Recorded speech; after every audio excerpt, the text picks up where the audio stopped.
हम लोग बात करने वाले थे छल पे। तो छल चूंकि डिफाइंड है, इसलिए हम छल उसी को मानेंगे जो यहां परिभाषित है। आपकी छल के संबंध में मान्यता कुछ भी हो, आप छल को कुछ भी समझते हो, लेकिन वो छल कानून की निगाह में, कानून यानी दांडिक विधि, उसकी निगाह में छल होगा, ये कतई ठीक नहीं है। यहां छल की परिभाषा दी गई, और जब छल की परिभाषा हम लोग देखना शुरू करेंगे तो वो दो भागों में बटी दिखाई देगी। अभी तो हम देख ही नहीं रहे ना, हम उसे पढ़ रहे हैं। एक भाग में कहेगा कि आपने व्यक्ति को प्रवंचित किया है, और प्रवंचित या तो कपटपूर्वक किया है या बेईमानी से किया है। ठीक है, प्रवंचित करना मीनिंग देयर बाय झूठ बोलना, मिथ्या व्यपदेशन। मिथ्या व्यपदेशन निर्दोष भी होता है और मिथ्या व्यपदेशन सदोष भी होता है। मिथ्या व्यपदेशन आप मजाक में भी करते हैं। ठीक है, कुछ का कुछ यानी तथ्य जिस प्रकार हैं उनका वर्णन उस क्रम में न करके आप तथ्यों के संबंध में कोई और कथन, ये बहुत बार करते हैं कि तथ्य अमुक प्रकार से स्थित हैं, जबकि आप जानते हैं तथ्य उस प्रकार से स्थित नहीं है जिस प्रकार से उनका स्थित होना आप बता रहे हैं। ठीक है ना, तो आप उस समय प्रवंचना या मिथ्या व्यपदेशन ये तो कर ही रहे हैं। ठीक है, प्रवंचना का अर्थ क्या है कि उस तथ्य के अस्तित्व में होने का भुलावा देना, किसी को भुलावा देना, मीनिंग देयर बाय वो तथ्य अस्तित्व में नहीं है, और आप उस तथ्य के अस्तित्व होने के संबंध में किसी व्यक्ति में विश्वास ये उत्पन्न कर रहे हैं, यह व्यक्ति को इस प्रकार मार्गदर्शित कर रहे हैं कि वो स्वयं किसी गलत निश्चय पर पहुंच जाए। ठीक है, आप इस प्रकार से मार्गदर्शित उसे करना, ठीक है, कि वो स्वयं तथ्य के बारे में भूल में ही पड़ेगा, ये बात आप जानते हैं। ठीक है ना, या तो आप सक्रिय भुलावा दे ही रहे हैं, ठीक है, अपने आप ही उसे किसी तथ्य के अस्तित्व में होने के संबंध में विश्वास दिला रहे हैं, तब तो आप भुलावा दे ही रहे हैं। उसे तथ्य का भुलावा आप दे रहे हैं, ये कहा ही जाएगा। या फिर आप उसे इस प्रकार से मार्गदर्शित कर रहे हैं कि वो तथ्य के भुलावे में पड़ेगा, ये बात आप जानते हैं, तो आप मिथ्या व्यपदेशन या प्रवंचना कर रहे हैं, ये कहा जाएगा। ठीक है ना, मिथ्या व्यपदेशन ये झूठ बोलना, जिसे आप सामान्य भाषा में झूठ बोलना कहते हो, वो इनफैक्ट क्या है।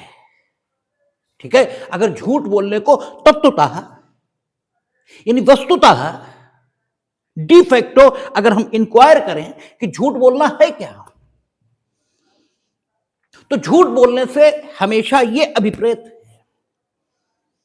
कि व्यक्ति उन तथ्यों के अस्तित्व में होने का कथन कर रहा है जिनके अस्तित्व में न होने के बारे में वो जानकारी रखता है। ठीक है ना, या फिर तथ्य जिस क्रम से, ठीक है, ये तथ्य नो डाउट अस्तित्व में है, लेकिन उनके अस्तित्व में होने का क्रम वो नहीं है जैसा वर्णन करने वाला बता रहा है। ठीक है ना, वैसा नहीं है। ट्रेन नो डाउट शाहजहांपुर में रुकती है, यहां तक ठीक है, लेकिन वो सुबह 4 बजे रुकती है और आप शाम 4 बजे रुकना बता रहे हैं, तो तथ्य तो ठीक है, लेकिन उनके घटित होने का क्रम वो नहीं है जो आप बता रहे हैं।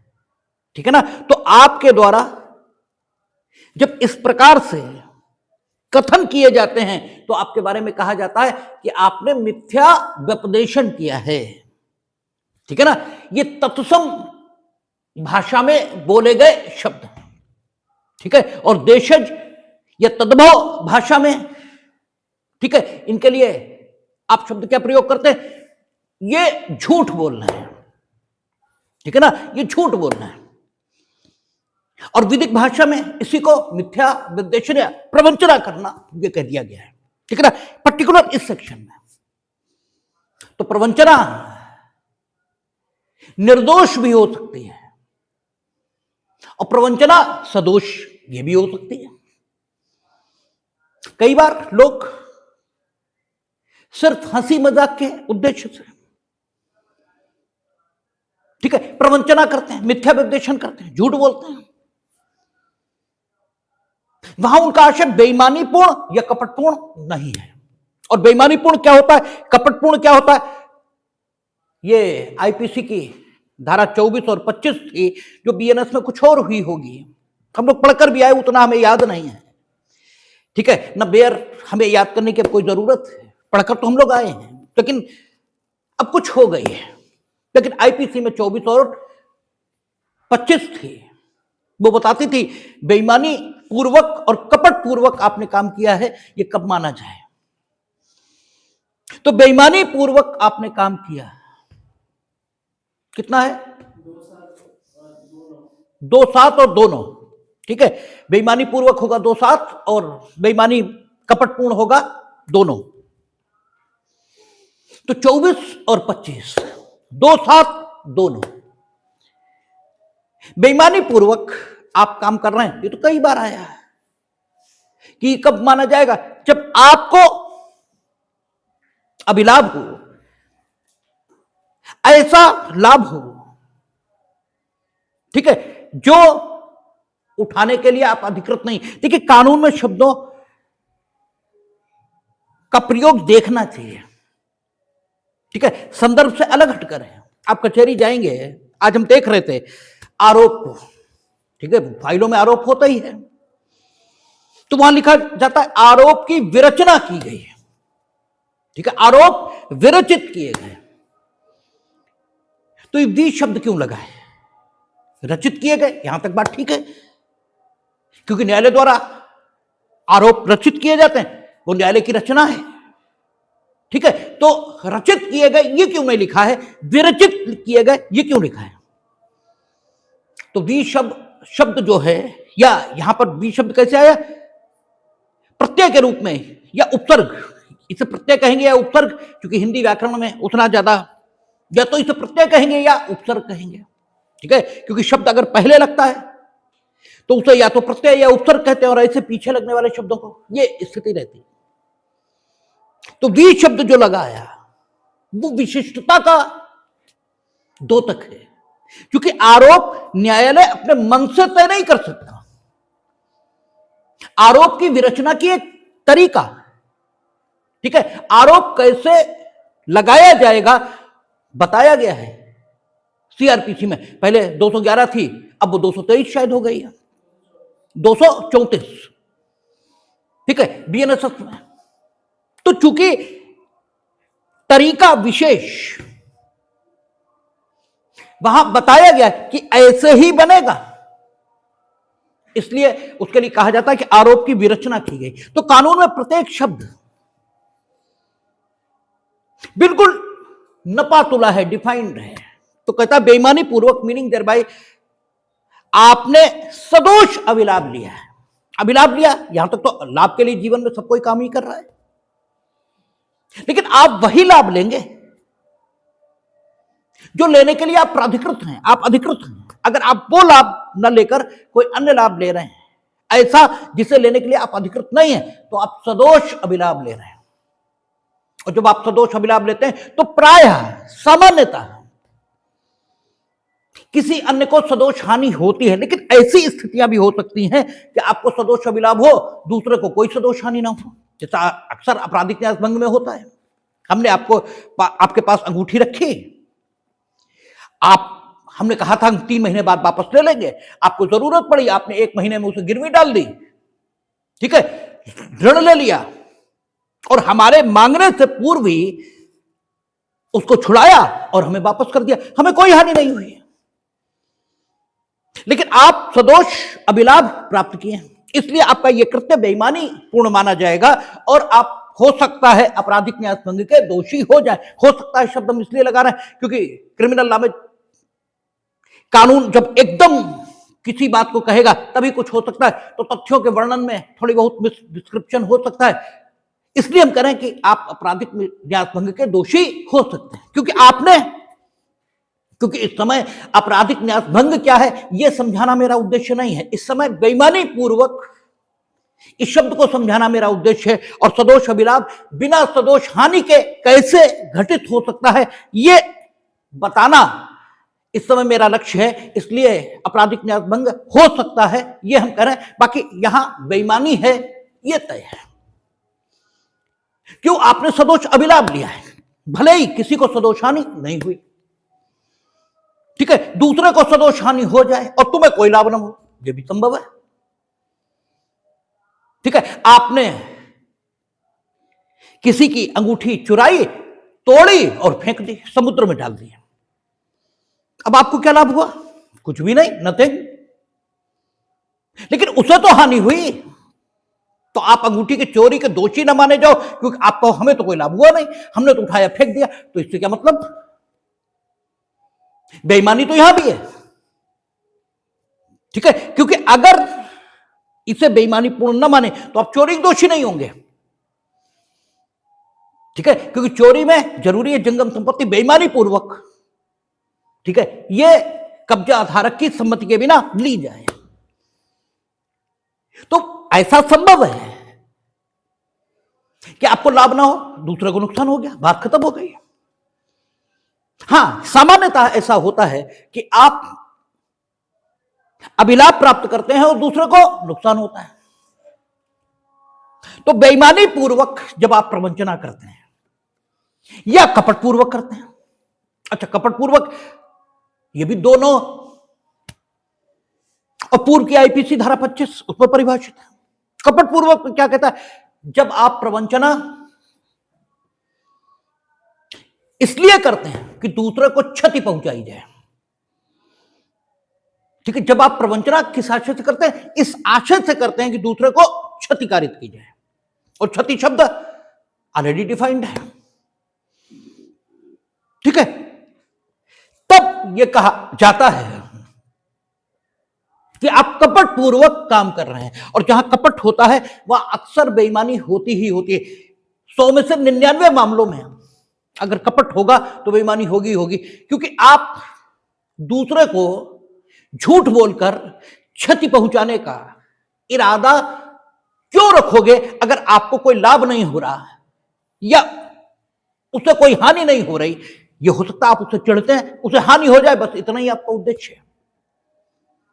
आपको लाभ हो ना हो, उसे हानि हो जाए, बस तुम्हारे, वो कहते ना, हमारे कलेजे को ठंडक पड़ गई, इनका ये नुकसान हो गया, बात खत्म हो गई, ठीक है। तो अगर नुकसान हुआ, आपको कोई लाभ ना हुआ, तो भी बेईमानी है। यानी कपट पूर्वक जब काम किया जाता है, यानी प्रवंचना इस आशय से कि दूसरे को क्षति हो।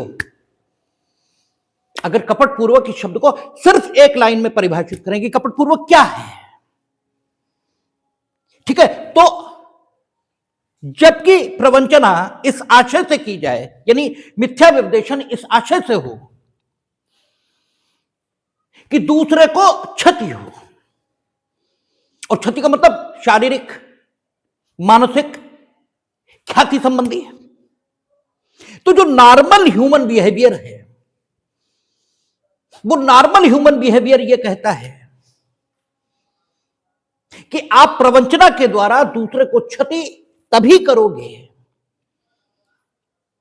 जबकि आप अपने लिए कोई लाभ या कम से कम उसे हानि, या अपने लिए लाभ और उसे यानी जिससे प्रवंचना कर उसे हानि पहुंचाने का आशय मन में धारित करोगे, ठीक है ना। इसलिए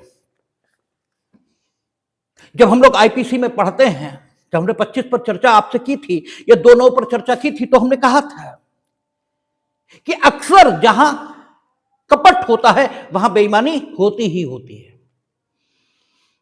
ठीक है, ये दोनों तत्व अलग अलग देखने को मिले हैं। ऐसे उदाहरण विरले होंगे, और कम से कम ऐसा कोई उदाहरण इस समय मेरे दिमाग में नहीं आ रहा जो हम आपको देकर बात समझा सकें। लेकिन हां, इतना कहा जा सकता है कि नॉर्मल ह्यूमन बिहेवियर को देखते हुए ऐसी दशा मिलना कठिन हो जाएगा जहां सिर्फ कपटपूर्वक काम करने का उद्देश्य हो, बेईमानी साथ में न हो। अक्सर ये दोनों शब्द एक साथ आते हैं, लेकिन लेजिस्लेचर जब कानून बनाती है तो वो ऐसी स्थितियों को ध्यान में रखकर बनाती है कि विरलतम स्थितियां आए तो भी कानून में कोई खामी यह प्रकट न हो। यद्यपि फिर भी हो जाता है, लेकिन कोशिश यह होती है कि कानून सांगोपांग, एब्सोल्युटली एकदम पूर्ण, कंप्लीट बनाया जाए। इसलिए वो लिख देते हैं बेईमानी पूर्वक या कपट पूर्वक, या शब्द का प्रयोग और नहीं करते। बेईमानी पूर्वक और कपट पूर्वक इस शब्द का प्रयोग नहीं करते। बेईमानी पूर्वक या कपट पूर्वक, यानी अगर विरलतम स्थिति भी आए, ठीक है, कि खाली कपट है, बेईमानी नहीं है, यानी आपने प्रवंचना इस आशय से की कि दूसरे को क्षति हो, भले ही आपको कोई लाभ नहीं हो रहा, भले ही उसे कोई नुकसान नहीं हो रहा, तब भी डेफिनेशन में कोई कमी यह प्रतीत न हो, इसलिए या शब्द का प्रयोग करके वो बेईमानी पूर्वक या कपट पूर्वक इन शब्दों का प्रयोग करते हैं अक्सर सेक्शंस में। अन्यथा व्यवहार की दशा में या व्यवहारिक धरातल पर हम देखेंगे तो ऐसी स्थिति मिलना कठिन है जहां मामला कपट पूर्वक हो किंतु बेईमानी पूर्वक न हो। क्योंकि नॉर्मल ह्यूमन बिहेवियर यही है कि जब हम प्रवंचना किसी से मिथ्या विद्वेषण करते हैं और हमें मालूम है इस मिथ्या विद्वेषण से उसे क्षति भी होगी, ठीक है ना, उसे क्षति भी होगी, तो वो क्षति हम या तो अपने लाभ के लिए या उसके नुकसान के लिए, ठीक है, या अपने लाभ और उसके नुकसान इसी के लिए करते हैं, ठीक है ना। तो बेईमानी पूर्वक या कपट पूर्वक, यानी प्रवंचना आपने की, प्रवंचना की मीनिंग देर भाई मिथ्या विद्वेषण किया, ठीक है ना, मिथ्या विद्वेषण किया अर्थात जो तथ्य अस्तित्व में नहीं है उनके बारे में किसी व्यक्ति को भुलावे में आपने रखा, या व्यक्ति को इस प्रकार मार्गदर्शित किया कि वो स्वयं कोई भूल कारित कर दे, ठीक है ना, आपने इस प्रकार मार्गदर्शित किया, या जो तथ्य जिस प्रकार से अस्तित्व में है आपने उस प्रकार से अस्तित्व में न होने का कथन किया, या ठीक है, आपने क्या कथन किया कि वे तथ्य अस्तित्व में है ही नहीं जबकि वे अस्तित्व में है, तो आपने प्रवंचना की है। और ऐसी प्रवंचना निर्दोष भी हो सकती है, सदोष भी हो सकती है, आप सिर्फ मजाक में कर रहे हैं, या जो व्यवहारिक जीवन है उसमें कई बार प्रवंचना होती है। आप मार्केट में गए, मोल तोल करते हैं, कपड़ा खरीदने से पहले, कोई भी चीज खरीदने से पहले, हालांकि हम तो उन दुकानों पर चढ़ते ही नहीं जहां मोल तोल होता हो, जहां लिखा होता है कि फिक्स रेट, 1 रुपया भी कम नहीं होगा, हम वहीं तो कपड़ा मतलब वहीं से चीजें लेना पसंद करते हैं जहां 1 रुपया भी कम ना होता हो। वो कह नहीं 25 पैसे भी कम नहीं होंगे, आपको लेना हो लो, न लेना हो मत लो। वहां डेफिनेट है कि वो हम कह रहे 20%, 30%, जितना भी लाभ ले रहा होगा, एक तय तो है कि 20-30% ही ले रहा है। और जब मोल तोल हो रहा है, बात 10 रुपए की, 100 रुपए की वो बताएंगे, तोड़ करते करते करते करते तुम कितने पे आ जाओगे, ठीक है, फिर भी दुगने से अधिक में खरीदोगे। तो इसलिए हम तो कभी उन दुकानों से कोई चीज लेना ही पसंद नहीं करते जहां 1 भी रुपये के कम मोल तोल होता हो, जो 1 भी रुपए का नहीं करेगा। लेकिन खैर व्यवहारिक जगत तो यही है। आप गए हैं,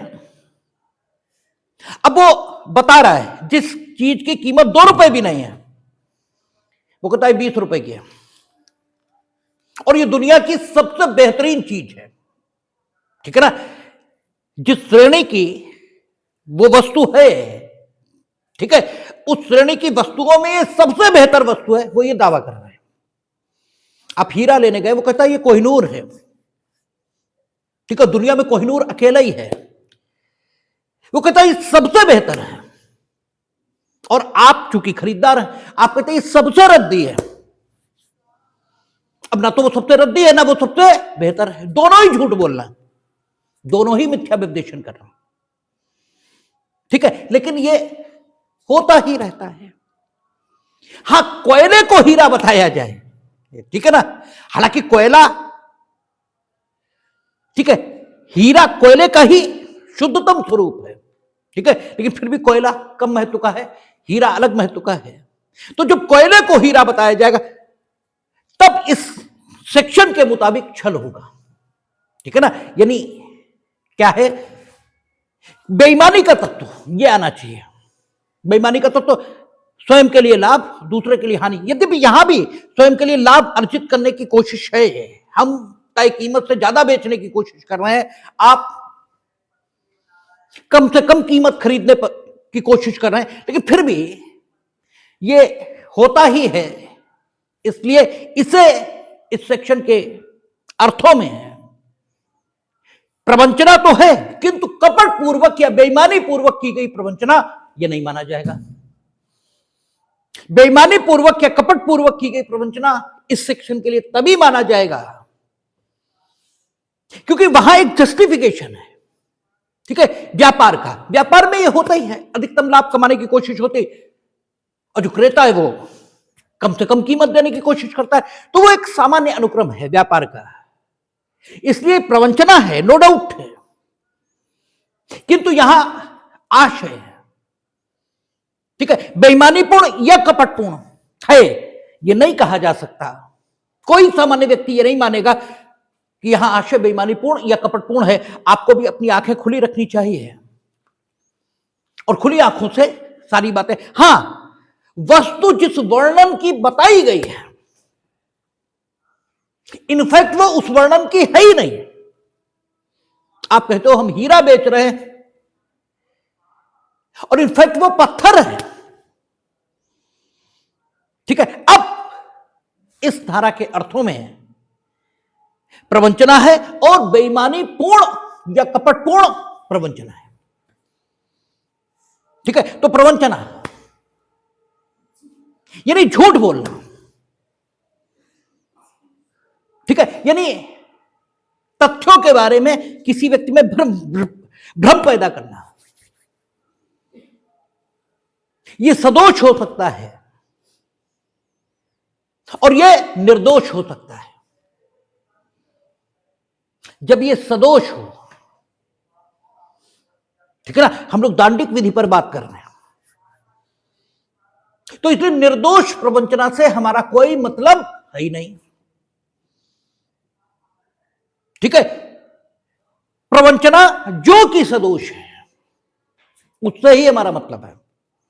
और हमने कहा था कि जैसे चोरी है, अगर तत्व में देखी जाए, वस्तुतः देखी जाए, ठीक है, या चोरी छोड़ो, संपत्ति के विरुद्ध सारे अपराध अगर तत्वतः देखे जाएं तो क्या है, दूसरे के श्रम पर अनुचित समृद्धि हासिल करने का प्रयत्न, ठीक है, यह संपत्ति के विरुद्ध अपराधों का मूल दर्शन है, ठीक है। दर्शन क्या है, आप संपत्ति के विरुद्ध अपराधों को निष्प्रह और, ठीक है, ये जो शब्द निष्प्रह होता है, ठीक है, ये दर्शित करता है, या इसका अर्थ ये है कि स्वयं आप में कोई इच्छा नहीं है। स्पृहा, स्पृहा हिंदी का शब्द है, इसका अर्थ होता है इच्छा। निष्प्रह उसे कहा जाता है जिसकी अब कोई इच्छा शेष नहीं बची, ठीक है, और जिसकी इच्छा शेष नहीं बचती उसी को कर्मयोगी कहते हैं, ठीक है। हम सिर्फ कर्म करते हैं, सिर्फ काम क्यों करते हैं, इसलिए क्योंकि ईश्वर ने हमारे सामने ऐसी परिस्थिति पैदा की है जिसमें हमें वो करना चाहिए जो हम कर रहे हैं, इसलिए हम कर रहे हैं, ठीक है, इसलिए नहीं कि मेरी कोई इच्छा है कि हम ऐसा करें और ऐसा हो जाए, ठीक है, ये मेरी इच्छा नहीं है। मेरे सामने ईश्वर ने ऐसी परिस्थिति पैदा की है कि हमें एलएलबी में प्रवेश दिला दिया, ठीक है। तो अब जब ईश्वर ने हमें एलएलबी में प्रवेश दिलाया, इसका मतलब ये है कि ईश्वर हमें कानून का ज्ञान देना चाहता है, या ईश्वर की यह इच्छा है कि हम कानून का ज्ञान प्राप्त करें, तो कानून का ज्ञान प्राप्त करेंगे बस। जे होंगे हम या वो होंगे, इससे ये मेरी इच्छा ही नहीं है। अब आप निष्प्रह होकर कानून का ज्ञान प्राप्त कर रहे हैं, यह कहा जाएगा आपकी कोई स्पृहा नहीं है, ठीक है, आप निष्प्रह हैं, ठीक है। तो जब निष्प्रह होकर आपने प्रवंचना की है, आप उसके माध्यम से कुछ प्राप्त कर लेने की इच्छा ये नहीं रखा है, ठीक है ना। हालांकि निष्प्रह जैसे विधायक शब्द का उपयोग प्रवंचना जैसी चीज के साथ नहीं करना चाहिए, ठीक है, लेकिन आपने सिर्फ प्रवंचना की है, सिर्फ प्रवंचना, और कुछ भी नहीं किया, ठीक है। तो यह सेक्शन आकर्षित नहीं होता। सॉरी, हम बात कर रहे थे चोरी के विरुद्ध अपराधों की, वो संपत्ति के विरुद्ध अपराधों की। तो संपत्ति के विरुद्ध अपराध अगर आप निष्प्रह होकर देखेंगे, ठीक है, निष्प्रह होकर, कोई अपनी इच्छा नहीं, सिर्फ हम संपत्ति के विरुद्ध अपराधों को देख रहे हैं, तो आपको दिखाई देगा कि संपत्ति के विरुद्ध अपराध क्या कर रहे हैं, दूसरे के श्रम पर अनुचित समृद्धि को, क्योंकि वो समृद्धि अनुचित है जो दूसरे के श्रम पर अर्जित की जाए, तो दूसरे के श्रम पर अपनी अनुचित समृद्धि, इसे प्राप्त करने के प्रयत्न को रोकने का प्रयास, ये क्रिमिनल लॉ के माध्यम से किया जा रहा है, ठीक है ना। अच्छा, ठीक है, दूसरे के श्रम से अनुचित समृद्धि ये रुकनी चाहिए, ठीक है ना। तो आपको कायदे से तो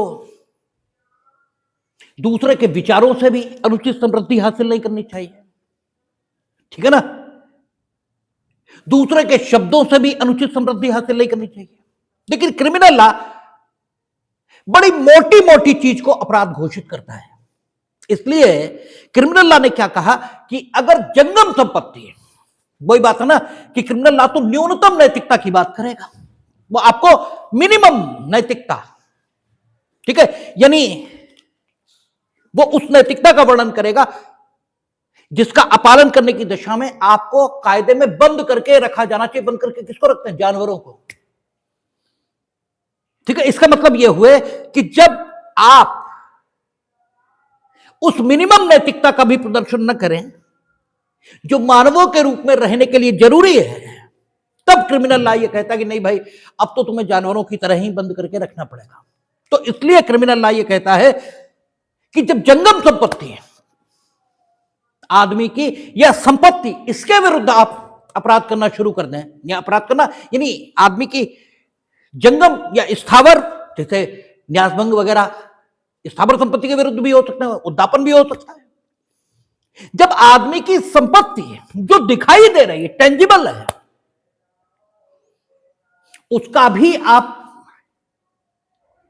गड़बड़ तरीके से उपयोग शुरू कर दें, तब भाई आपके साथ अब ये ऐसा व्यवहार होना चाहिए कि आपको जेल ही भेजें, आपको जानवरों की तरह बंद करके रखें, ठीक है। लेकिन कायदा तो यह कहता है कि आपको किसी भी प्रकार से किसी की कोई संपत्ति, ठीक है, यह हासिल नहीं करनी चाहिए। उसके शब्दों की चोरी वो भी नहीं करनी चाहिए, उसके विचारों की चोरी ये भी नहीं करनी चाहिए। लेकिन क्रिमिनल लॉ उससे मतलब नहीं रखता, उससे मतलब नैतिकता का हो जाता है कि आपको ऐसा नहीं करना चाहिए। अब करेंगे तो अपमान होगा आपका, लोग बताएंगे कि वो बोल रहे थे वही तुम बोल रहे हो, ठीक है। तो आपको ऐसा नहीं करना चाहिए, ये नैतिकता का तकाजा है, कानून का नहीं। ऐसे ही छल, प्रवंचना जो कि बेईमानी पूर्ण आशय से की गई है या कपटपूर्ण आशय से की गई है, ठीक है, और बेईमानी पूर्ण और कपटपूर्ण आशय के माध्यम से, ठीक है, आपने क्या अर्जित करने का प्रयास किया? संपत्ति, किसी की संपत्ति, यह अर्जित करने का प्रयास किया। और अर्जित करने का प्रयास ही नहीं किया, अर्जित कर ली है। ठीक है, हमने जो पिछली बार कहा उसमें थोड़ा सा सुधार करेंगे। ठीक है, संपत्ति के विरुद्ध जितने अपराध हैं सामान्यतः उनमें कब्जा ही अंतरित होता है, सामान्यतः। हालांकि उद्दापन में संपत्ति भी अंतरित हो जाती है और छल में भी संपत्ति अंतरित हो जाती है। ठीक है, इसीलिए हमने कहा कि उसमें थोड़ा सुधार कर लेंगे कि संपत्ति के विरुद्ध जितने अपराध बताए गए उनमें सामान्यतः कब्जा ये अंतरित होता है, संपत्ति अंतरित नहीं होती। उद्दापन और छल दो ऐसे हैं जहां पर संपत्ति भी अंतरित हो जाती है। ठीक है, तो यहां आपने प्रवंचना की, निर्दोष नहीं, निर्दोष इसलिए नहीं क्योंकि आपका आशय बेईमानीपूर्ण है या कपटपूर्ण है, निर्दोष इसलिए नहीं। ठीक है ना, और बेईमानीपूर्ण और कपटपूर्ण आशय के माध्यम से आप क्या करना चाहते हैं? किसी को उसके कब्जे की संपत्ति से वंचित करना चाहते हैं। किस प्रकार? उसे उत्प्रेरित कर रहे हैं। ठीक है ना, उसे उत्प्रेरित कर रहे हैं कि वो अपने कब्जे की संपत्ति आपको परिदत्त कर दे, आपको या आपके द्वारा बताए गए किसी अन्य व्यक्ति को, ठीक है ना, परिदत्त कर दे। ये लक्ष्य हासिल करने के लिए आप किसी व्यक्ति को बेईमानी से या कपटपूर्ण ढंग से प्रवंचित कर रहे हैं कि यह लक्ष्य हासिल हो जाए कि कोई व्यक्ति अपने कब्जे की संपत्ति या तो आपको परिदत्त कर दे और या आपके द्वारा निर्देशित व्यक्ति को परिदत्त कर दे, या वो ये सम्मति दे दे। ठीक है, सम्मति दे दे कि कोई संपत्ति, कोई व्यक्ति रखे रहे, इसमें उसे कोई आपत्ति नहीं है। इसका मतलब इन टोटल अगर छल की परिभाषा के इस भाग को देखें, ठीक है ना, तो छल की जो डेफिनेशन दी गई धारा 415 में, उस डेफिनेशन का यह भाग संपत्ति के परिधान से संबंधित दिखाई देता है। ठीक है ना, यह संपत्ति के परिधान से संबंधित दिखाई देता है। हमने शुरुआत में कहा कि छल की डेफिनेशन जब हम लोग एनालाइज करेंगे तो वो दो भागों में बटी दिखाई देगी। उसका जो प्रथम भाग है वो संपत्ति के परिधान से, ठीक है, संबंधित दिखाई देता है, और संपत्ति का ये परिधान किस प्रकार हासिल किया जा रहा है? प्रवंचनापूर्ण उपायों से। ठीक है, यानी जिससे यह परिधान हासिल किया जा रहा है उस व्यक्ति को प्रवंचित किया जा रहा है, यानी मिथ्या व्यपदेशन उससे किया जा रहा है, उन तथ्यों के अस्तित्व में होने का उसे भुलावा दिया जा रहा है जो इनफैक्ट अस्तित्व में नहीं है, या उसे मार्गदर्शित किया जा रहा है कि वो तथ्यों की भूल में पड़े। ठीक है ना, उसे प्रवंचित किया जा रहा है। उस प्रवंचना के पीछे आशय है बेईमानीपूर्ण और कपटपूर्ण। और इसे बेईमानीपूर्ण कपटपूर्ण क्यों कह रहे हैं? इसलिए क्योंकि इसके माध्यम से प्रवंचित, इस प्रकार प्रवंचित किए गए व्यक्ति को, यानी जिसे प्रवंचित किया जा रहा है अभियुक्त के द्वारा, उसे उत्प्रेरित किया जा रहा है कि वह अपने कब्जे की संपत्ति किसी को परिदत्त कर दे। इसीलिए तुम बेईमानीपूर्ण और कपटपूर्ण कह रहे हैं इसको। ठीक है ना, यह अपने कब्जे की संपत्ति किसी को परिदत्त कर दे या सम्मति दे दे कि कोई उस संपत्ति को रखे रहे जिसके पास वो संपत्ति है। अब ये शब्द अपने में दर्शित कर रहे हैं कि इस संपत्ति को वास्तव में रखने का जो हक है, ठीक है, वो इसी व्यक्ति को है जिसे प्रवंचित करके उत्प्रेरित कर दिया गया है कि यह अपनी संपत्ति किसी को परिदत्त कर दे या यह सम्मति दे दे कि कोई इस संपत्ति को रखे रहे, ये शब्द अपने में ये दर्शित कर रहे हैं कि इस प्रकार प्रवंचित किया गया व्यक्ति इस संपत्ति को हासिल करने का हकदार है। ठीक है ना, ये शब्द ही अपने में ये बता रहे हैं और कोई इनका अर्थ हो ही नहीं सकता। ये शब्द इसी अर्थ को, ठीक है, प्रतिध्वनित कर रहे हैं। यही माना जाएगा कि संपत्ति का जो एक्चुअल हकदार है, जो संपत्ति का एक्चुअल इंटाइटल्ड व्यक्ति है, वो कौन है? ये जो जिसे प्रवंचित किया गया है, ये है। अन्यथा कहा ही नहीं जाता कि बेईमानी पूर्वक, कपट पूर्वक ये अपनी संपत्ति किसी को परिदत्त कर दे। इसका मतलब है तो इसी की, इसका मतलब छल संपत्ति के विरुद्ध एक ऐसा अपराध है, ठीक है, जिसमें प्रवंचना इसके माध्यम से एक बेईमानीपूर्ण या कपटपूर्ण लक्ष्य प्राप्त किया जाता है। और वो लक्ष्य क्या है? कि जिससे प्रवंचना की गई है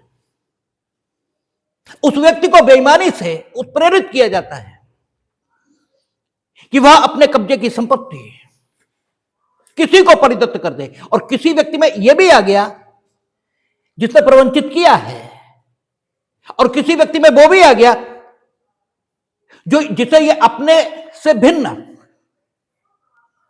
व्यक्ति के रूप में इस संपत्ति को दिलवाना चाहता है, वो भी आ गया। या ये प्रवंचित व्यक्ति जो इस प्रकार प्रवंचना में डाला गया, ये सम्मति दे दे, कंसेंट दे दे। हालांकि छल से प्राप्त कंसेंट नहीं होती, लेकिन दिखती तो वो कंसेंट जैसी ही है कि वो सम्मति दे दे कि कोई अन्य व्यक्ति उस संपत्ति को रखे रहे,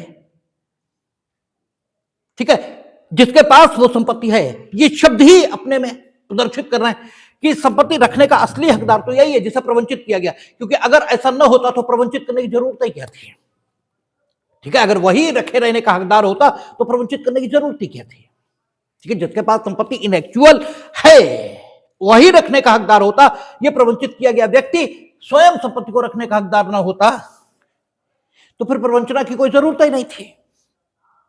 ठीक है ना। तो ये छल की जो परिभाषा है उसका पूर्ववर्ती भाग, फिर छल की परिभाषा का पश्चातवर्ती भाग। ठीक है, आप क्या कर रहे हैं? प्रवंचना से किसी व्यक्ति से कुछ ऐसा करवा रहे हैं। यहां बेईमानीपूर्ण आशय या कपटपूर्ण आशय आपका हो, यह जरूरी नहीं है, यह कतई जरूरी नहीं। ठीक है, आप बेईमानी या कपटपूर्ण आशय से प्रवंचित करके उससे वो काम करवाओ, यह आवश्यक नहीं है। ठीक है, छल की परिभाषा का जो पश्चातवर्ती भाग है वो ऐसे कार्य से संबंधित है जो आपने कार्य के कर्ता से प्रवंचना करके पूर्ण कराया है। ठीक है, और उस कार्य की प्रकृति ऐसी है कि वो कार्य वो व्यक्ति कभी नहीं करता, कभी करता ही नहीं यदि उसे तथ्यों की सही स्थिति का ज्ञान होता। ठीक है, तो वो कभी नहीं उस कार्य को करता। ठीक है, और उस कार्य से, ठीक है, उस व्यक्ति को शारीरिक, मानसिक या संपत्ति संबंधी अपहानि कारित होनी संभाव्य है या कारित हो रहे, इसीलिए तो नहीं करता। भाई कोई भी व्यक्ति अच्छा कार्य के अंतर्गत लोप आते हैं, ये कोई बताने की जरूरत नहीं।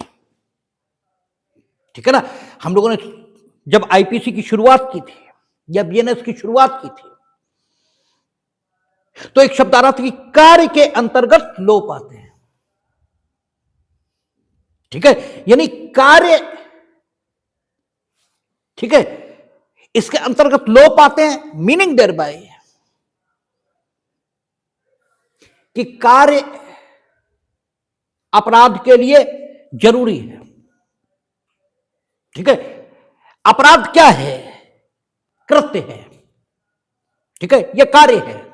कार्य दो प्रकार के हैं, या तो सदोष हैं या निर्दोष हैं। निर्दोष कृत्य, इससे दांडिक विधि या आईपीसी या बीएनएस इसका कोई ताल्लुक नहीं। सदोष कृत्य, इसके लिए दांडिक विधि बनाई गई है। तो कृत्य तभी कहा जाता है जब आप उसे जानबूझकर करो। जो कुछ आपके हाथों घटित हो जाता है उसे दुर्घटना या घटना कहा जाता है। आप जो कुछ जानबूझकर करते हो वो घटना नहीं है, फिर उसे घटना नहीं कहते। भाषा में उसके लिए शब्द है कृत्य, ठीक है ना। आपने जानबूझकर किया है तब भाषा उसे कृत्य कहती है और आपको कर्ता, ठीक है, आपको कर्ता कहती है और जो कुछ आपने किया है उसे आपका कृत्य बताती है। ये कृत्य प्रकृति में दो प्रकार के हैं, नेचर बाय नेचर ये कृत्य दो प्रकार के हो सकते हैं, एक सकारात्मक, दूसरा नकारात्मक। सकारात्मक आपने कुछ किया और नकारात्मक आपने कुछ नहीं किया जिसे करना आपका कर्तव्य था, ठीक है, जिसे करना आपका कर्तव्य था लेकिन आपने नहीं किया। ये नकारात्मक कृत्य, क्योंकि आपने जानबूझकर नहीं किया। आपने पालतू जानवर पाला, आपको मालूम नहीं है कि उसे खाना पानी देना पड़ेगा, आपने जानबूझकर उसे खाना पानी नहीं दिया। आप पशु के प्रति क्रूरता बरतने के दोषी हैं और सेक्शन 11 एनिमल क्रूएल्टी एक्ट इसके अंतर्गत दंडनीय है। क्यों नहीं देंगे आप खाना पानी? ठीक है, आपने नहीं दिया, ठीक है, आपने नकारात्मक कृत्य किया है, ठीक है ना। और इस नकारात्मक कृत्य को विधि की भाषा में क्या कहते हैं? लोप, ठीक है ना। यानी लोप भी कार्य का ही एक स्वरूप है, वो भी एक प्रकार है कार्य का ही। कार्य सकारात्मक कृत्य है, लोप नकारात्मक कृत्य है। और जो चूंकि ये जानबूझकर किए जाते हैं इसीलिए सदोष कृत्य समझे जाते हैं और सदोष कृत्य के लिए विधि दंड देती है, ठीक है। तो यहां छल की परिभाषा का जो लेटर पार्ट है वो क्या कहता है? आपने किसी को प्रवंचित किया, बेईमानी पूर्वक किया या कपट पूर्वक किया, इससे मतलब नहीं है। चाहे जैसे कि बस आपने प्रवंचित किया और जानते बूझते किया, यानी झूठ बोले हैं आप, ठीक है ना। आपने उसे प्रवंचित किया और क्या किया आपने? प्रवंचित करके उसे वो कार्य करने के लिए तैयार कर लिया जो काम वो कभी नहीं करता, जो कार्य वो कभी नहीं करता, या आपने उसे वो लोप करने के लिए तैयार कर लिया, क्योंकि लोप भी कार्य का ही स्वरूप है। और क्रिमिनल लॉ अगर सिर्फ कार्य कहे, यानी छल में अगर सिर्फ कार्य लिखा हो तो भी लोप उसके अंतर्गत आएगा, क्योंकि आईपीसी जहां कार्य की डेफिनेशन उन्होंने दी थी वहीं उन्होंने कहा था कार्य के अंतर्गत लोप आते हैं, अलग से लिखने की जरूरत नहीं थी छल में। लेकिन चूंकि कानून के प्रारूपण की विधि यही है कि मैक्सिमम क्लियर बात की जाए, इसलिए उन्होंने लिखा कि जब आपने क्या किया, किसी को प्रवंचित किया, उससे झूठ बोले आप, और प्रवंचित करने के पीछे आपका उद्देश्य क्या है? उद्देश्य यह है कि किसी व्यक्ति से वो करा लिया जाए जो वो कभी नहीं करेगा, या उससे उस बात का लोप करा लिया जाए, वो करने का लोप करा लिया जाए जिसका लोप वो कभी नहीं करेगा, यदि उसे तथ्यों की वास्तविक स्थिति पता हो, ठीक है ना। और आपने ये कार्य लोप ही उससे नहीं कराया है, आप ये जानते हैं कि मेरे द्वारा इस प्रकार प्रवंचित किए जाने के परिणाम स्वरूप अगर यह अमुक कार्य नहीं करेगा, ठीक है ना, या सॉरी हां मतलब अमुक कार्य न करके लोप पारित करेगा अमुक कार्य करने का, या अमुक कार्य करेगा, तो इसे निश्चित रूप से, ठीक है, कोई शारीरिक, मानसिक या ख्याति संबंधी अपहानि या तो होगी या होना संभाव्य है। ये जानकारी है आपके पास, ये जानकारी है आपके पास कि कोई ना कोई इसे शारीरिक, मानसिक या ख्याति संबंधी अपहानि होगी या हो जानी संभाव्य है, और फिर भी आपने उसे प्रवंचित किया, तो आपका आशय बेईमानीपूर्ण या कपटपूर्ण था, इससे मतलब नहीं है। आपने उसके साथ छल किया है, ये मान लेगा कानून। ठीक है ना। तो छल दो चीजों से संबंधित है। छल की परिभाषा देखेंगे तो वो दो चीजों को अपने में समाहित करती है। एक संपत्ति का परिधान और दूसरा किसी कार्य का किया जाना, उपाप्त करना। ठीक है, जानबूझकर ये उपाप्त करना शब्द हमने प्रयोग किया क्योंकि इसकी अंग्रेजी होती प्रोक्योर करना। ठीक है ना। आपने उपाप्त किया है यानी प्राप्त किया है। ठीक है, प्राप्त आप दूसरे से करते हैं, उपाप्त आप अपने ही प्रयासों से करते हैं। ठीक है ना। प्राप्त तो कोई और करे देगा आपको, उपाप्त कोई और नहीं है देने वाला, आपने ही स्वयं अपने प्रयासों से जब कोई चीज प्राप्त कर ली है, कोई और देने वाला नहीं है, तो उपाप्त किया है आपने, ऐसा कहा जाएगा। तो यहां आपने ऐसे कार्य का किया जाना उपाप्त किया है प्रवंचना के माध्यम से, जो बेईमानीपूर्ण या कपटपूर्ण मान लिया गया है। क्यों? क्योंकि उससे आपने किसी को उत्प्रेरित कर दिया कि वो अपनी संपत्ति का परिधान किसी को कर दे, और या फिर ठीक है उस संपत्ति ये सम्मति दे दे कि वो संपत्ति जो किसी और के पास है वो अपने पास उस संपत्ति को रखे रहे, इसके लिए सम्मति दे दे। और ये शब्द अपने में प्रतिध्वनित करते हैं कि इनफैक्ट ये व्यक्ति जिसे प्रवंचित किया गया है यही इस संपत्ति को रखने का हकदार है। एक बात। दूसरी, जब आप क्या करते हैं तो किसी व्यक्ति को प्रवंचित करते हैं और प्रवंचना के माध्यम से आपका आशय कोई हो इससे मतलब नहीं है, किसी से ऐसा कार्य करा लेते हैं जो वो कभी नहीं करेगा, यदि उसे तथ्यों की सही स्थिति ज्ञात हो, या आप उससे ऐसे कार्य के करने का लोभ प्राप्त कर लेते हैं जिसे वो कभी नहीं करेगा, यदि उसे तथ्यों की सही स्थिति ज्ञात हो। और आप ये जानते हैं कि इस कार्य के करने से, ठीक है, इस कार्य के करने से या ऐसा लोभ करने से इसे शारीरिक, मानसिक या ख्याति संबंधी अपहानि होना या तो संभाव्य है या होगी ही। जब आप ऐसा करते हो तो इन दोनों प्रकार के आपके कृत्यों को, ठीक है, ये आपके दोनों प्रकार की प्रवंचनाओं को या ये आपकी दोनों प्रकार की प्रवंचनाओं संबंधी कृत्यों को छल घोषित करती है विधि। ठीक है ना। इसका मतलब यह हुआ कि जब आप प्रवंचना के माध्यम से किसी से ऐसी संपत्ति प्राप्त कर लेते हो, किसी से ऐसी संपत्ति प्राप्त कर लेते हो, ठीक है, जिस संपत्ति का उस प्रकार से प्राप्त किया जाना, ठीक है ना, उस प्रकार से प्राप्त किया जाना विधि सदोष मानती है, ठीक है, तब आप छल करते हो, यह कहा जाता है। देखिए, आपने प्रवंचना से किसी से संपत्ति प्राप्त कर ली है, विधि सिर्फ इसी को सदोष नहीं मानती है। ठीक है, आप कई बार अपने मित्रों से प्रवंचना करके उनसे संपत्ति प्राप्त कर लेते हो, ठीक है, लेकिन इस संपत्ति का प्राप्त किया जाना विधि सदोष नहीं मानती है। अरे कई बार होता है, ठीक है, मित्रों में कि मानिए हमारे साथ तो अक्सर ऐसा होता है कि अक्सर हमारे मित्र हमसे पैसे नहीं लेते हैं, ठीक है, कहीं भी कुछ करना हो। अब मानिए किसी काम के पैसे हमने दे ही दिए, तब तक दूसरे ने उससे कहा कि भाई देखो उनका काम है और पैसे दो। अब दूसरे ने पैसे दे दिए जबकि हम दे चुके हैं, ठीक है।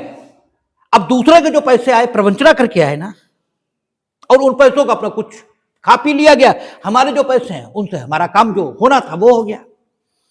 लेकिन विधि से सदोष नहीं मानती, यद्यपि प्रवंचना से किया गया है, ठीक है ना। तो प्रवंचना यह की जाए, संपत्ति प्राप्त की जाए, और संपत्ति इस प्रकार प्राप्त की जाए कि विधि उसे सदोष माने। और विधि उसे सदोष कब मानेगी? जब बेईमानी पूर्वक या कपट पूर्वक प्राप्त की जाए। ठीक है ना। तो छल का अपराध संपत्ति के विरुद्ध ऐसा अपराध है जो प्रवंचना के माध्यम से कारित किया जाता है, और चूंकि यह प्रवंचना बेईमानीपूर्ण या कपटपूर्ण होती है, इसलिए इस प्रवंचना के माध्यम से प्राप्त संपत्ति को विधि सदोष संपत्ति का प्राप्त किया जाना यह मानती है, और संपत्ति का इस प्रकार प्राप्त किया जाना, छल द्वारा संपत्ति का प्राप्त किया जाना, यह घोषित करती है। यानी छल क्या है? बेईमानी या कपटपूर्ण नियत से झूठ बोलकर, प्रवंचना करके प्रवंचित किए गए व्यक्ति से ही, ठीक है ना, प्रवंचित किए गए व्यक्ति से ही संपत्ति का परिदान प्राप्त कर लेना, या फिर संपत्ति का परिदान अपने द्वारा निर्देशित व्यक्ति को प्राप्त करा देना, या इस प्रकार प्रवंचित किए गए व्यक्ति से उसकी यह सम्मति प्राप्त कर लेना कि वो किसी अन्य के द्वारा अपने पास रखी गई संपत्ति को, ठीक है, रखे रहने के प्रति अपनी सम्मति प्रदान कर दे, या फिर प्रवंचना, ठीक है, क्योंकि हर मामले में संपत्ति का परिदान हो जरूरी नहीं है, ठीक है। दांडिक छल का एक अन्य उदाहरण, यह दांडिक छल का एक अन्य प्रकार भी धारा 415 में शामिल किया गया। 415 मेरे मुंह से निकल रहा है, धारा 318 में शामिल किया गया है। और छल का वो अन्य प्रकार, ठीक है, उस प्रकार के कार्य से संबंधित है जिसे प्रवंचना के माध्यम से आपने उस व्यक्ति से कराया है, या उस प्रकार के लोभ से संबंधित है जो आपने प्रवंचना के माध्यम से उससे करवा लिया है। और आप ये खूब जानते हैं कि इस प्रकार के कार्य या लोभ से उसे शारीरिक, मानसिक या ख्याति संबंधी अपहानि कारित होना संभाव्य है। अगर आपने यह किया है तो आपने कानून की निगाह में छल किया है, ठीक है ना। तो आपका छल की डेफिनेशन अब हम लोग देखेंगे। कहता जो कोई किसी व्यक्ति से प्रवंचना कर, प्रवंचना यानी किसी व्यक्ति से प्रवंचना कर मीनिंग दे रहा है उससे मिथ्या व्यपदेशन करके, जो कोई किसी व्यक्ति से प्रवंचना कर उस व्यक्ति को जिसे इस प्रकार प्रवंचित किया गया है कपट पूर्वक या बेईमानी से उत्प्रेरित करता है कि वह कोई संपत्ति किसी व्यक्ति को परिदत्त कर दे, या यह सम्मति दे दे कि कोई व्यक्ति किसी संपत्ति को रख रखे, या साक्ष्य उस व्यक्ति को, अब ठीक है, या इसके साक्ष्य उस व्यक्ति को, इस यहां से दूसरा पार्ट शुरू हो गया, जहां से पहला पार्ट खत्म हो गया, पहला पार्ट यहीं पर खत्म हो गया, ठीक है, संपत्ति रख रखे, बस यहीं पर खत्म हो गया पहला पार्ट। अब छल की डेफिनेशन का दूसरा पार्ट शुरू हो गया, और यहां कहता है या साक्ष्य उस व्यक्ति को जिसे इस प्रकार प्रवंचित किया गया उत्प्रेरित करता है। यहां पर बेईमानीपूर्ण या कपटपूर्वक शब्द नहीं है, ठीक है, यहां पर बेईमानीपूर्वक या कपटपूर्वक शब्द नहीं है। इसका मतलब यह हुआ कि छल का जो दूसरा प्रकार है, ये जो दूसरा प्रारूप है जिसमें आप व्यक्ति से कोई काम कराते हैं जो संपत्ति का परिदान नहीं है, ठीक है, ये जो संपत्ति के रखे रहने से संबंधित नहीं है, अन्य प्रकार का काम आप करा रहे हैं, उस काम का बेईमानी पूर्वक या कपट पूर्वक कराया जाना आपकी ओर से, मीनिंग देयर बाय प्रवंचना करने वाले व्यक्ति की ओर से बेईमानी पूर्वक या कपट पूर्वक होना जरूरी नहीं है, ठीक है ना, क्योंकि यहां पर उसने बेईमानी पूर्वक या कपट पूर्वक शब्दों का लोप किया है। यहां नहीं कहा उसने कहा या, ठीक है, और डिसजंक्शन या का प्रयोग किया है, ठीक है। इसका मतलब पहला पार्ट अलग हो गया और दूसरा पार्ट अलग हो गया। चाहे तुम पहला जो भाग है उसमें वर्णित कृत्य कर रहे हो तो भी छल के दोषी हो, और चाहे दूसरे भाग में वर्णित कृत्य को आप कर रहे हो तो भी आप छल के दोषी हो। जो पहला भाग है वहां बेईमानी पूर्वक कपट पूर्वक काम का किया जाना जरूरी है, और या के बाद जो लिखा है यानी जो पश्चातवर्ती भाग है वहां बेईमानी पूर्वक कपट पूर्वक ही शब्द लिखे ही नहीं गया। इसलिए कहता है या साचय उस व्यक्ति को जिसे इस प्रकार प्रवंचित किया गया है उस प्रेरित करता है कि वह कोई ऐसा कार्य करे या करने का लोभ करे जिसे वह यदि उसे इस प्रकार प्रवंचित न किया गया होता तो न करता, यह करने का लोभ न करता। और अब यहां पर और कंजंक्शन का प्रयोग हो गया। इसका मतलब इस काम को न सिर्फ आप प्रवंचना करके उसे पूरा कराएं, या इस लोभ को न सिर्फ आप प्रवंचना करके यानी झूठ बोलकर उससे करवाएं, बल्कि इस कार्य के माध्यम से उसे इस और के बाद लिखे परिणाम भी भोगने पड़े, तभी आपका कार्य छल की पश्चातवर्ती परिभाषा में आ सकेगा। ठीक है ना। और के बाद जो शब्द लिखे हैं वो क्या है, और जिस कार्य या लोभ से उस व्यक्ति को शारीरिक मानसिक ख्याति संबंधी या सांपत्तिक नुकसान या अपहानि कारित होती है या कारित होनी संभाव्य है वह छल करता है, यह कहा जाता है। ठीक है ना। वह छल करता है यह कहा जाता है। यानी छल की परिभाषा दो भागों में बट गई है। ठीक है ना। एक भाग या से पहले है और एक भाग या के बाद है। एक भाग में बेईमानी पूर्ण कपटपूर्ण आशय से प्रवंचित किया जाना जरूरी है, दूसरे भाग में बेईमानी पूर्ण या कपटपूर्ण आशय से प्रवंचित किया जाना जरूरी नहीं है। ठीक है। पहला भाग संपत्ति के परिधान से संबंधित है और दूसरा भाग किसी काम के कराए जाने से संबंधित है। ठीक है। छल की ये जो दो परिभाषाएं हैं इनको दंडनीय बनाने के लिए दो अलग अलग सेक्शन निर्मित हुए हैं। छल का जो पहला भाग है, छल की डेफिनेशन का जो पहला भाग है, उसके लिए सेक्शन 420 पहले था। ठीक है। जो अब 318 सब सेक्शन 4 हो गया होगा, ये कितना, हाँ 4,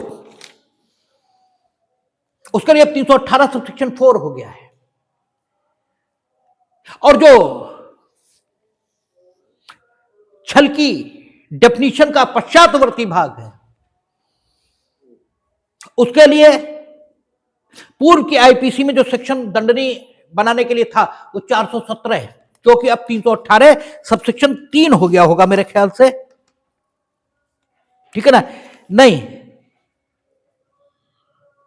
आपका 318 सब सेक्शन 2 हो गया है। ठीक है ना। तो छल की डेफिनेशन के दो भाग,